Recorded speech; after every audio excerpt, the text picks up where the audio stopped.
Vous avez jamais eu dans votre vie des espèces de manies, des tics, des superstitions? Vous savez, le genre de truc qui sert à rien, hein, et qui vous pourrit la vie. Non?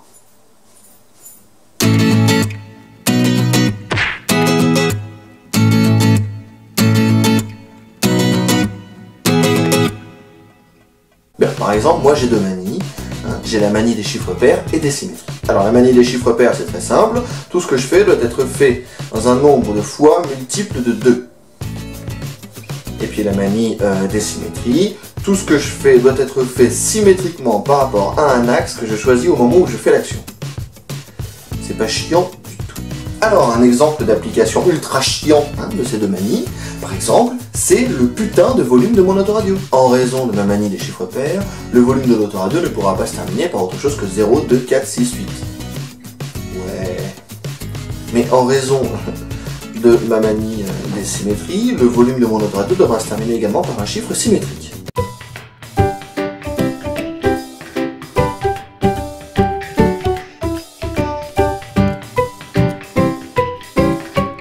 Mais dis donc Julien, c'est quoi un chiffre symétrique? Ah bah c'est très simple, hein. Un chiffre symétrique, c'est un chiffre qui est à égale distance entre deux valeurs de référence. Je vous ai perdu. Ok. Le chiffre symétrique par excellence, à mes yeux, c'est le chiffre 5. Parce qu'il est à égale distance entre 0 et 10.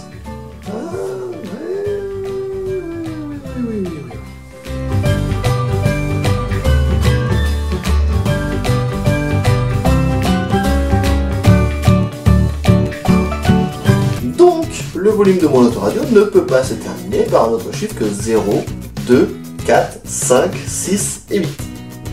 Tout ça serait bien sympa s'il n'y avait pas, par exemple, une embrouille entre le 5, le 4 et le 6. Ils sont beaucoup trop proches. Du coup, le 5, il a dégagé le 4 et le 6. Donc du coup, le volume de mon autoradio ne peut se terminer que par un chiffre comme 0, 2, 5 et 8. Comprenez ma douleur. Ah oui, moi j'ai également un gros problème avec l'administratif. Parce que là je vous parle de façon tout à fait commune, familière, normale, usuelle. Mais à chaque fois que j'arrive dans une administration comme une mairie ou une préfecture, je ne sais pas pourquoi, soudain je suis pris d'un langage soutenu qui me donne l'impression d'avoir, comment dire, pas un balai, mais un baobab dans le cul. Oui, bonjour, je viens pour faire les démarches carte grise pour mon véhicule.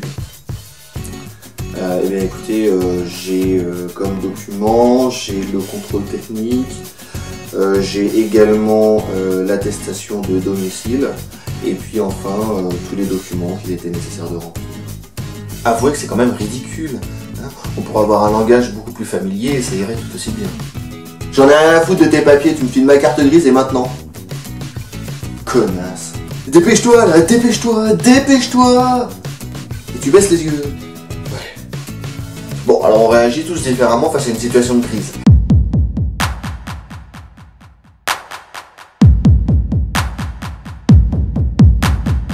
Il y a les gens qui pètent un plomb complètement.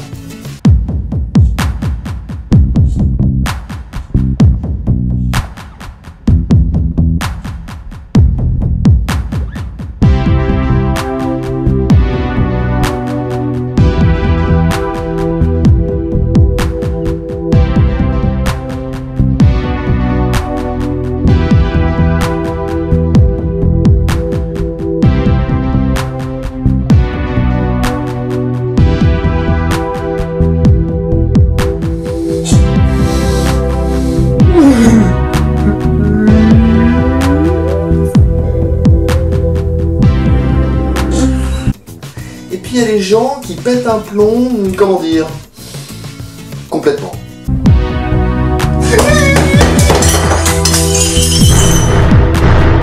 Bon alors justement, pour cette histoire de pain à l'envers sur la table, hein, c'est une superstition qui est très répandue. Sur une vingtaine de personnes qui m'en ont parlé, j'ai dû avoir une vingtaine de versions différentes. Alors moi j'ai réussi à différencier 3 grandes explications. La première, c'est qu'on ne gagne pas son pain sur le dos des autres. Ok. Expliquez-moi le lien qu'il y a entre le pain à l'envers, les gens... C'est... Hein? Non, on peut pas m'expliquer ça. La deuxième explication, c'est que lorsqu'on mettait du pain à l'envers sur une table, c'est qu'il était réservé au bourreau. Mais vous savez, le bourreau, le grand baraquet, l'armoire masqué, qui tranchait la tête de ses victimes, qui étaient en fait des coupables.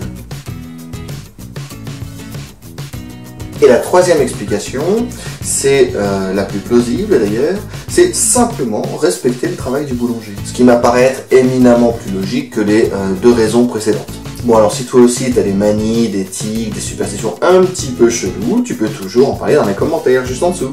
Et puis en attendant, n'oublie pas, tu peux partager sur Facebook et sur Twitter. Allez, salut!